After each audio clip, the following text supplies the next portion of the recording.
The evidence to that is that unless you're telling us don't protect yourself or don't defend yourself... Well, I have to say to you, but you know, Angelina Teny, yourself, that there was widespread condemnation when that statement was made. The US State Department spokesman John Kirby, 28th of September, said the US government strongly condemns Riek Machar's statement. A joint statement by the Troika powers, the EU, Norway and the US, as well as other governments, also condemned calls by the opposition leaders for a renewal of armed conflict. Further fighting won't solve South Sudan's pressing political and economic challenges. It will only increase the suffering of South Sudan's people, they said. I could go on and on. But I can tell you that if you saw that communique that we issued during that meeting, the communique talks about a political process that is needed for the resuscitation of this agreement. That statement of the resistance was actually the last point in that communique. So it was an option for the people of South Sudan to continue to be defended from the onslaught that is going on from the government. So our declaration is actually for a political process. Well, it isn't. It's, I mean, look, people are not. That's not how it's being seen at all. Let me ask you this then. I'm correcting. Well, let me say the East African group of nations known as IGAD have said on the 9th of December in a communique, we called upon the SPLM in opposition to renounce violence as a means of solving the problems of South Sudan. Do you renounce violence? We say, tell the government in Juba to stop the offensive and the pursuit of people based on ethnic affiliation, based on political affiliation. We say that if you hold the government to account, because the government in Juba gets encouraged with this statement and they are being let off the hook. In fact, they are the ones who are on the offensive. Whatever the opposition is doing is basically fighting back to resist. So you won't renounce violence? To resist. You say you're resisting, but you will use violence to resist. What else do we do? The other options, Zainab, are you go to be a refugee, you go to be internally displaced, or you go to a UN protection camp. But if you find yourself that there is a way you can fight back, these people will fight back. So especially when there is no hope now, without any peace process in place. Well, you talk about the peace process, all right, and of course there was a deal in August 2015, known as the agreement for a resolution of the conflict in South Sudan. You think that there is still a way forward by resuscitating that? Definitely. Yeah, but there are also reports, as we heard in October, that Riek Machar announced that that agreement was dead. It has collapsed. Zainab, the agreement has collapsed. We feel that the agreement needs to be reviewed so that it is resuscitated, so that the people of South Sudan are given a chance again to start. Remember, we did take risks and we did go to Juba to implement that agreement. Only even based on some of the UN reports, as you know, President Salva again started to introduce violence, and we had to leave Juba under that fire. Now, we are still committed to a political settlement. This political settlement, we believe that this agreement has a lot of good things in it.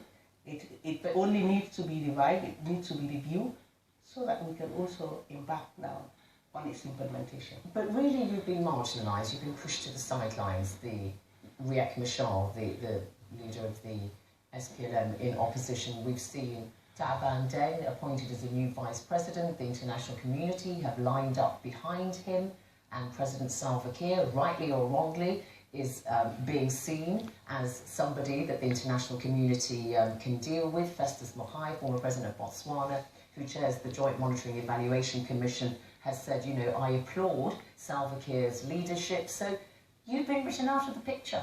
Okay, has the war stopped?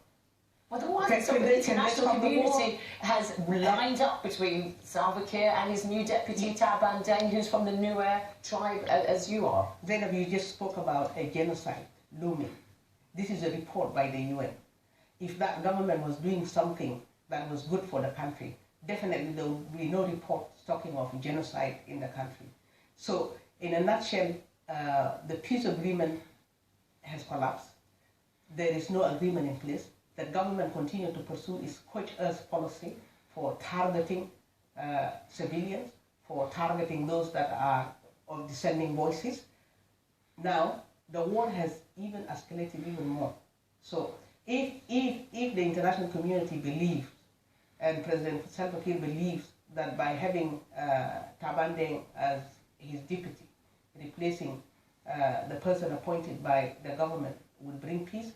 Okay, we should have seen peace now, since July. Well, they're working on it. I mean, in December last year, President Salva Kiir announced a new national dialogue. Again, the international community has said that they will support this national dialogue in any way that they can. Why don't you join this national dialogue, renounce violence? The national dialogue can never be a replacement for a peace process that would end a war. A national dialogue, you need an environment, a conducive environment where people can actually freely speak. Something that is absent now in South Sudan.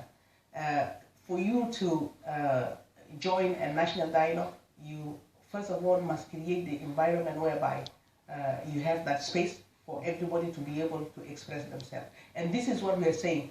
Let's create that space by resuscitating the agreement, and once the agreement is resuscitated, we'll have the environment, and the agreement now provides the roadmap for the dialogue. How can you do that when Riek Machar is in South Africa? I mean, by the way, is he in exile? Is he under house arrest in South Africa? He's not under house arrest. Under country arrest, as it were, got to stay there? The South Africans themselves have answered and said he's not under house arrest. So why isn't he going around lobbying governments and you're doing it instead?